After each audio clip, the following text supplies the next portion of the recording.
Julius Caesar entered the world in the summer of 100 BCE, born into a city already trembling beneath its own contradictions. Rome called itself a republic, yet it was ruled by ambition, privilege, and fear. His family, the Iuli, traced their lineage to Venus herself, through the Trojan hero Aeneas Abeth, that whispered of destiny and divine favor. But legends did not pay debts. By the time Caesar was born, the Iuli name carried honor, not power. Wealth had faded. Influence had thinned. Rome, meanwhile, was alive and restless. Marble temples and grand forums towered above narrow streets packed with the poor. Senators debated virtue, while the masses waited for grain. Power was everywhere and stability nowhere. This was the world that shaped Caesar before he ever spoke his first words. His father, Julius Caesar, held respectable office, but never reached Rome's highest ranks. When he died suddenly in 85 BCE, Caesar was only 15. The loss struck early and hard. From that moment, the steady force in his life became his mother, Aurelia, a woman renowned for discipline, intelligence, and quiet authority. She raised her son with restraint, ambition, and an unspoken expectation that he would not live an ordinary life. As a young man, Caesar was trained in rhetoric, philosophy, and law. Words mattered in Rome. They could elevate a man or destroy him.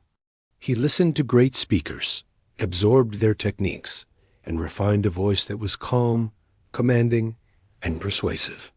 Even then, people noticed when Caesar spoke. But Rome was tearing itself apart.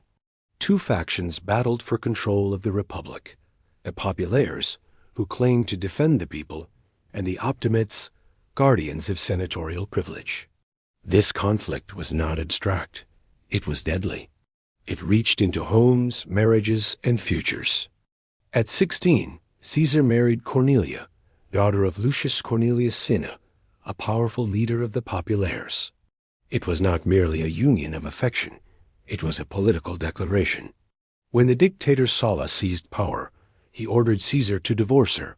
The demand was absolute: obey or be destroyed. Caesar refused. The decision nearly cost him his life. His property was confiscated, his inheritance stripped away. Soldiers searched for him as he fled from house to house, hiding, bribing, disguising himself. At one point, he was captured, only released after ransom and persuasion from influential allies. Sulla eventually relented, but not without warning. He is said to have remarked that in Caesar there were many Mariuses, a chilling prophecy of future upheaval. Caesar did not wait for Rome's mercy to expire. He left the city and joined the army in Asia Minor. There, away from politics and intrigue, he proved himself through action. In battle, he saved a fellow soldier his life and was awarded the civic crown, Rome's highest honor for bravery. It was the first tangible mark of greatness. Then came the pirates. While crossing the Aegean Sea, Caesar was captured by Cilician pirates who demanded a ransom. He laughed at them. 20 talents, they asked. Caesar insisted he was worth 50. For over a month, he lived among his captors, not as a victim, but as a presence. He wrote poetry, exercised, scolded them for being too loud when he wished to sleep, and repeatedly joked that he would crucify them once freed. They laughed. When the ransom arrived, Caesar was released. He immediately raised a fleet, hunted the pirates down, and captured them. True to his word, he had them executed, though he ordered their throats cut first, sparing prolonged suffering. Mercy and ruthlessness bound together. This was Caesar. By the time he returned to Rome, he was no longer merely a survivor. He was sharpened by danger, by exile, by his own will. His political rise was deliberate. He sought office not for comfort, but for reach. As quaestor, then aedile, he spent enormous sums on public games, plunging himself into debt to win the favor of the people. Gladiators fought beneath banners bearing his name. Rome remembered generosity. When his wife Cornelia died, Caesar broke tradition by delivering her funeral oration publicly. It was a moment of vulnerability and courage. The crowd listened. They remembered.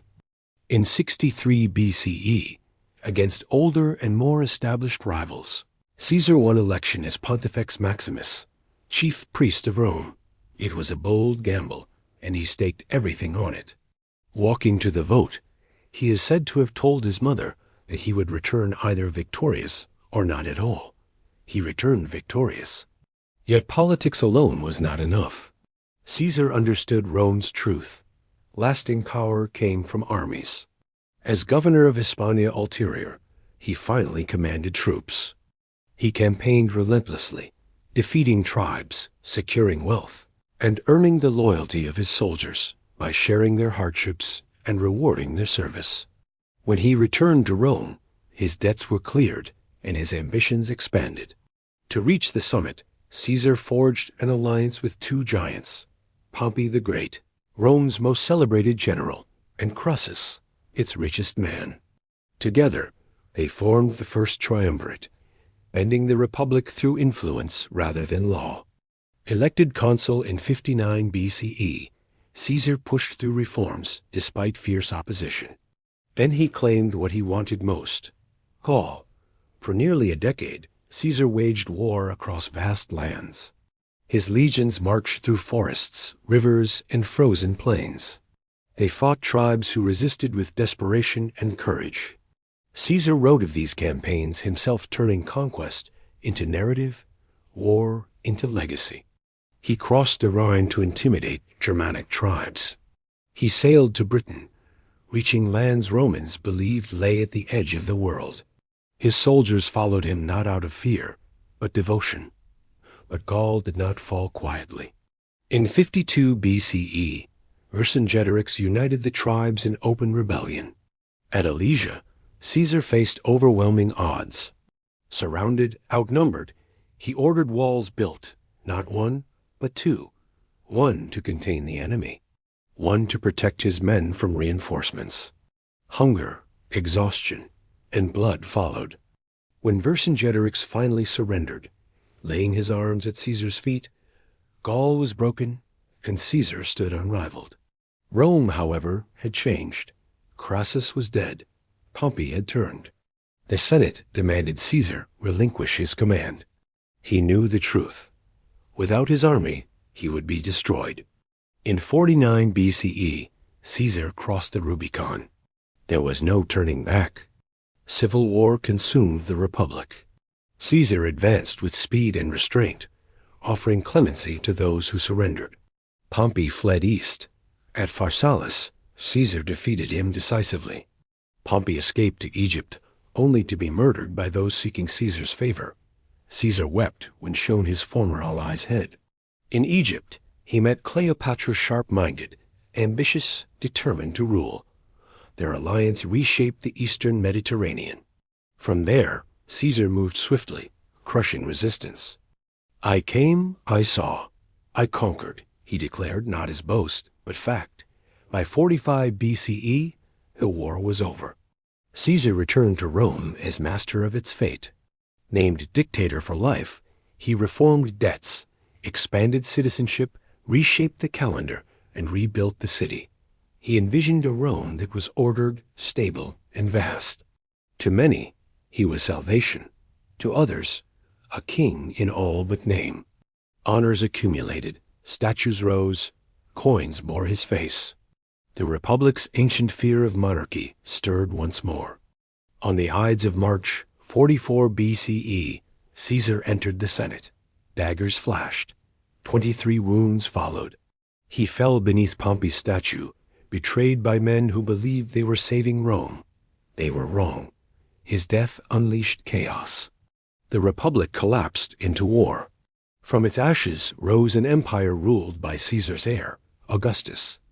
Julius Caesar did not live to see it, but his name became power itself. And so his life remains a study of ambition, brilliance, contradiction, and consequence. A man shaped by Rome, who reshaped Rome in return.